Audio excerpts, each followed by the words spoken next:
Well, you just mentioned the Pac12 Network stars. Just talk about that a little bit. I mean, the opportunity to go down there and you be on the panel, and obviously I think it's something that, as you said, you want to do with your career. I mean, what was that experience like for you? Yeah, no, it was unbelievable. I was super thankful for it, just to be able to have that opportunity and experience that opportunity. It was fantastic, to be behind the scenes, to kind of see how the ins and outs of the business, and hear in and see a lot of those smaller details that those watching will never know.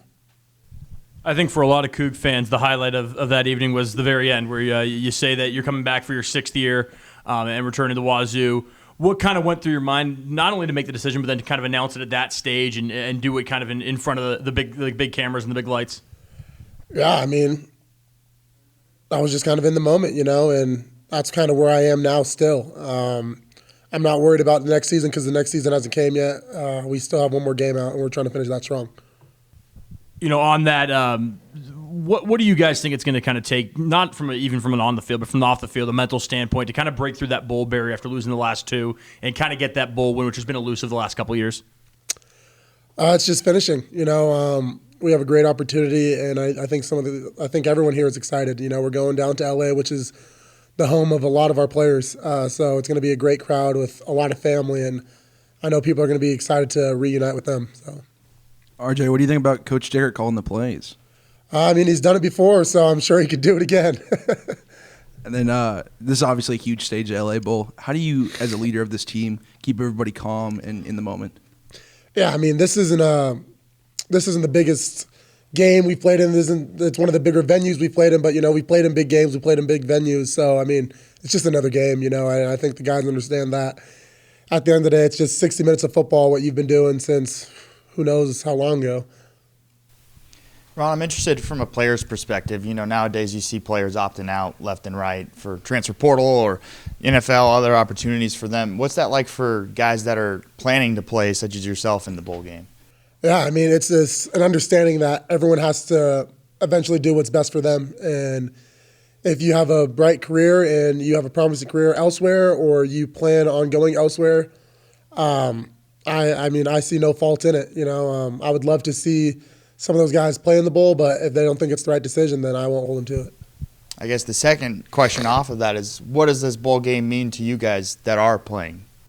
It's another opportunity to finish strong. We didn't get to send our seniors out perfectly on senior night, so we give them another opportunity to go out as champions.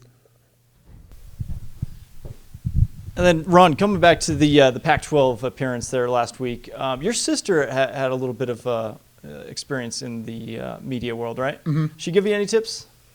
No, I mean, she was just she had originally, because I had back in 2018, I had the opportunity to shadow Maria Taylor, which she had done first, and that's how I actually ended up getting the opportunity.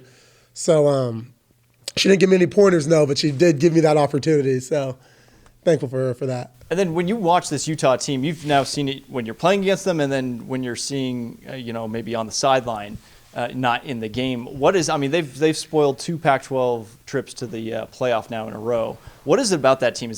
How dangerous is that team to anyone that comes? I mean, they're just a well-rounded football team in all aspects. They have a great coach and they have a great team, and ultimately that's why they're having all the success that they have. What do you see at Fresno State? Obviously, their quarterback, Jake Hayner's phenomenal. What do you see in the challenges that they present to you guys? Yeah, he's a great quarterback. I'm pretty sure he just got a Reese's Bowl invite. He's Mountain West Quarterback of the Year. So we got our work cut out for us. But that's nothing different to the quarterback play we haven't already seen. Pac-12 is full of dynamic and great quarterbacks. We have one ourselves here at Wazoo. So it's just preparing for the new scheme and the new system that they're going. Is there anything different about playing in a venue like this that's huge, hosted Super Bowls and all, and I'm sure a place where a lot of guys on the team would love to play one day? Yeah, the only thing that's different about it is it's a little harder to pack out these stadiums that are that much bigger, especially when it's not a home venue for anyone. But I know Coug Nation's going to show out and do their best, so I'm excited to see all of them show up. RJ, just kind of want to ask, what was kind of your reaction when Coach Coop left? I know he'd kind of been a big father figure, a big figure in kind of your development here. Just what was kind of your reaction when you saw that he was head to Arizona State? Just as players need to do what's best for them, coaches need to do what's best for them as well. He's from Arizona. That's his home state, and if that's where his family's at, even if it's not where his family's at, if it's what's best for him, it happens all the time. And I think it's great that the players have the opportunity nowadays to face those same realities, and coaches kind of have to share in those pains that that players used to always have to deal in alone.